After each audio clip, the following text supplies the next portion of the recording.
Tapi terima kasih banyak Hmm. atas apresiasinya, atas semangatnya. Dan di forum ini juga saya kebetulan bisa bertemu dengan orang-orang hebat seperti Kak Jun gitu ya. Udah Fikri juga ada, udah Yanda. Wow, ini panutan semuanya ya. Untuk sharing session ini cerita apa ya? Sebenarnya more or less mirip-mirip dengan Kak Jun ya. Saya tadi suka banget dengan quote-nya. Ya kalau Tuhan sudah buka jalan itu ya itu. Ya, eh, kebetulan banget di sepanjang perjalanan memperoleh LOE ini, Tuhan itu kalau di pengalaman saya, Tuhan itu perannya sangat besar gitu.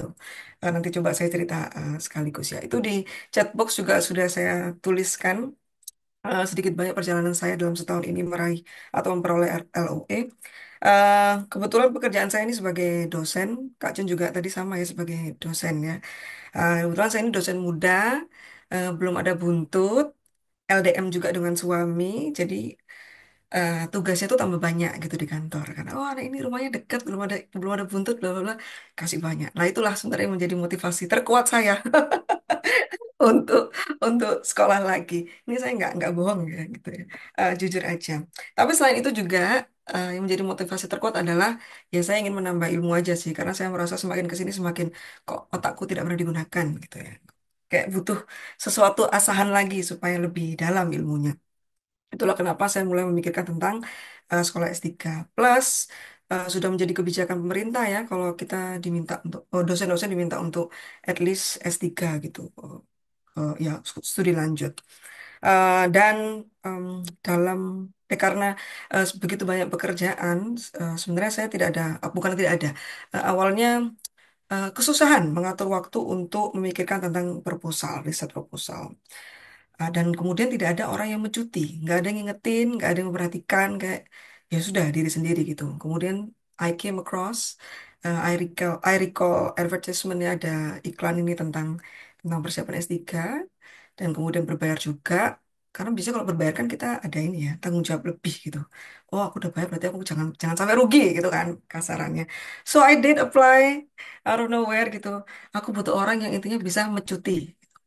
Karena sebenarnya kan ya kemauan itu semua dari diri sendiri ya. Tapi dilakukan atau tidak itu kadang-kadang kita butuh orang yang bisa mengingatkan, mencuti gitu. Aku kalau bilang dari pertama aku bilang udah Yanda itu ya gitu. Aku butuh yang bisa mencuti. Nah, ternyata dipecuti beneran. Jadi setiap sebulan sekali atau 2 bulan sekali itu udah Yanda selalu tanya kan, gimana? Udah saya mana? Itu aku selalu tegang, mateng, belum sampai mana-mana gitu. Jadi kan sungkan tersendiri dan termotivasi sendiri akhirnya ya mau nggak mau ya harus jadi itu riset proposalnya walaupun ecek-ecek gitu kasarannya ya masih karena masih awal akhirnya ya terbentuklah sebuah dokumen. Di kelas Ariko pun juga Udayana sebagai mentorku juga memberikan begitu banyak tips dan trik strategi dalam membuat riset proposal. Tadi juga sudah sempat disebutkan oleh Kak Jun. Ya bisa melihat riset yang sudah ada kemudian diadaptasi dan diganti dan so on and so forth itu dan akhirnya eh, ya bisa jadi sebuah proposal. Kemudian Udayanda pun juga memotivasi untuk ya ayo kirim email, segera kirimkan itu, cari cari supervisor, bla bla bla.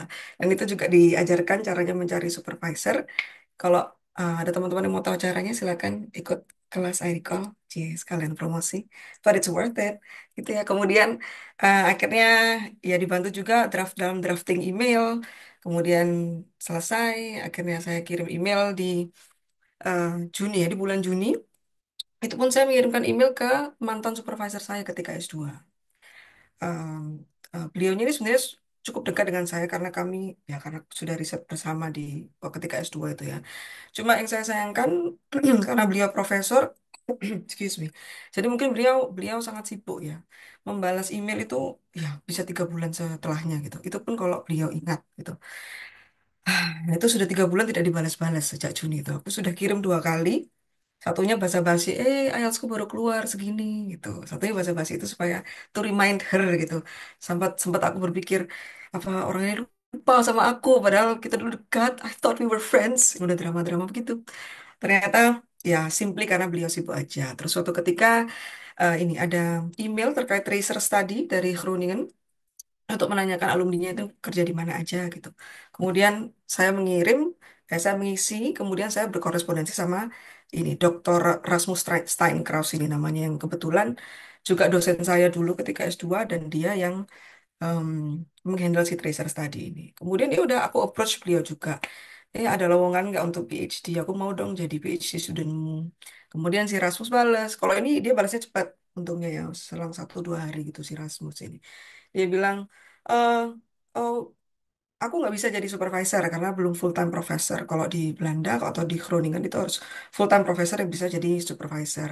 Terus dia menyarankan ke Merel, si supervisorku ini. Terus aku bilang lagi lah, aku sudah WA, sudah email Merel sudah lama tapi nggak pernah dibalas. Nah, kebetulan di hari itu si Rasmus itu ada meeting dengan Merel. Jadi dia akan ketemu dengan Merel. Nah, kemudian dibalas sebuah emailku. Dia bilang kalau, oh oke, nanti aku tak ngobrol sama Meryl gitu. Terus akhirnya mereka ngobrol.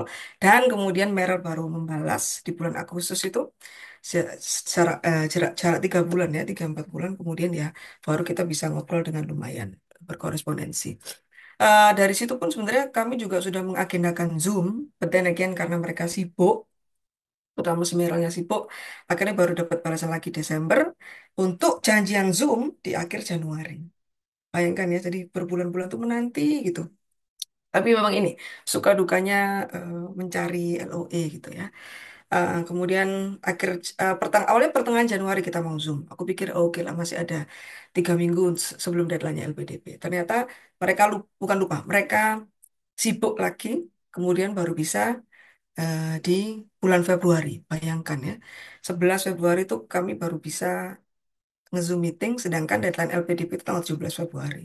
Itu aku sudah, ya, ya udahlah, nggak mungkin orang tinggal 6 hari dapat LOE, gimana ya, mungkin aku akan proceed LPDP without LOE, ya udah nggak apa-apa, harus mau mengarungi TBS yang hitung-hitungan gitu, nggak tahu lah gimana. Anyway, terus 11 Februari masuk bareng, ternyata mereka pun super baik sekali. Awalnya aku udah tegang ya. Waktu itu juga sempat latihan interview dengan Uda Fikri, udah dikasih masukan juga, misalnya bikin PPT at least, atau kemudian ya cara menjawab and so on and so forth. Kita udah latihan simulasi. Kemudian eh, ketika Zoom meeting itu ternyata mereka langsung menanyakan, oke, what do you need from us gitu for your scholarship application? Itu kan mind blowing ya. Belum nanyain riset, belum nanyain apa, langsung nanyain, ya kan butuh apa aja. Sini dokumennya tak persiapkan. And ya sudah, fokus awal di Zoom meeting itu adalah persiapan si pengiriman LOE itu. Kemudian baru 10 menit terakhir lah baru ngomongin riset. Karena menurut mereka ada riset itu, proposal itu pasti akan berubah. Kalau eh, dibahas sampai ngelontok atau sampai dalam sekarang secara Zoom itu pun it's not gonna be worth it, karena ya pasti akan berubah nantinya. Jadi mending fokusnya ke itu dokumen-dokumen yang diperlukan untuk si scholarship ini. Terus ya udah aku bilang kalau butuhnya ini, oke, we can do that now gitu. Itu cepet banget. Sorenya aku langsung dapat 2 ya, surat kesediaan menjadi promotor dan co-promotor. Kemudian untuk yang LOE ini agak tricky karena kan harus melibatkan institusinya kan. Nah itu mereka juga langsung pergi ke kantornya, kantor admission untuk tanya-tanya informasi requirements-nya apa aja. Dan itu langsung juga dikasih ke aku requirements-nya. And then I needed 1 day lah to complete all of the requirements. Ya ada, harus nyiapin lagi CV, motivation letter, references letter, aduh banyak banget. Dan itu harus aku selesaikan dalam 1 hari supaya dapat LOE tepat waktu. Kemudian akhirnya tanggal 12 Februari itu aku bisa mengumpulkan semua persyaratan untuk LOE.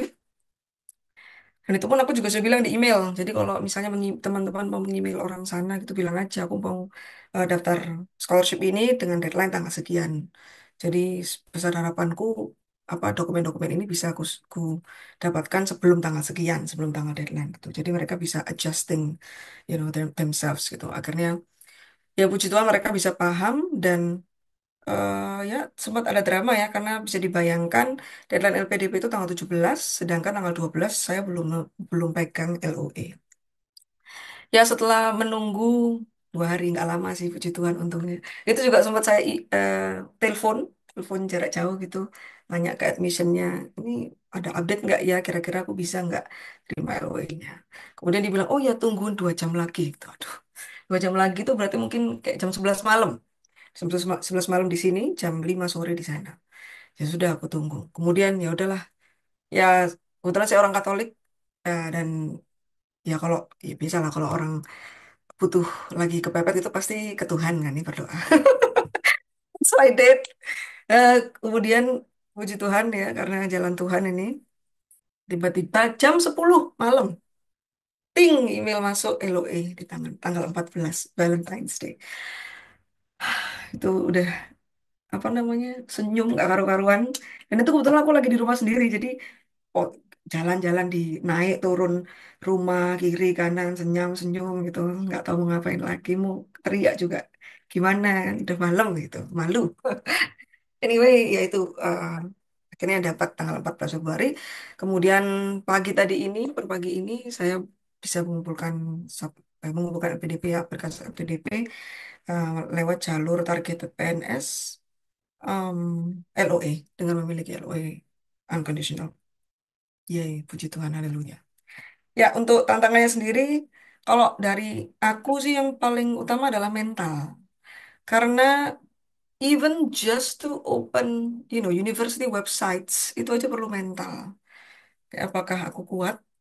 Nggak tahu ya. Pokoknya mental harus berani lihat buka website itu aja itu harus perlu mental menurutku. Itu yang sering kali menunda diriku ya. Kemudian yang kedua adalah waktu, karena kalau tidak disediakan waktu ya pasti kita tidak menyediakan waktu gitu. Ya gimana sih? Ya, maksudnya harus ada memang termotivasi untuk eh, membuka website dan mencari informasi itu. Kemudian ada juga otak, karena kadang-kadang otak kita sudah capek di tempat kerja untuk bagian-bagian yang riset ini agak susah gitu ya. Makanya itu kita butuh untuk berdiskusi, kolaborasi gitu-gitu. Kemudian ada lagi salah satu tantanganku yang paling menggoda, menggoda, menggoda iman gitu. Karena kebetulan aku pindah home base, sebagai dosen aku pindah home base ke home base lain.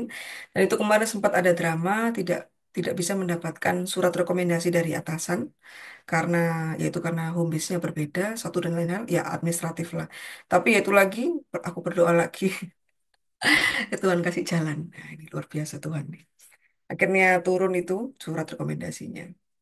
Ya, untuk solusinya sendiri mungkin itu sudah betul tadi yang disampaikan Kak Jun. Mungkin kita harus tetap berusaha, eh, tetap termotivasi, apapun yang terjadi, apapun kendalanya, dicoba terus. Kemudian ya berdoa. Tadi sudah terpancarkan ya dari ceritaku ya intinya jalan Tuhan gitu. Berdoa ya itu solusinya. Kemudian ada juga beberapa tips yang mungkin bisa aku share.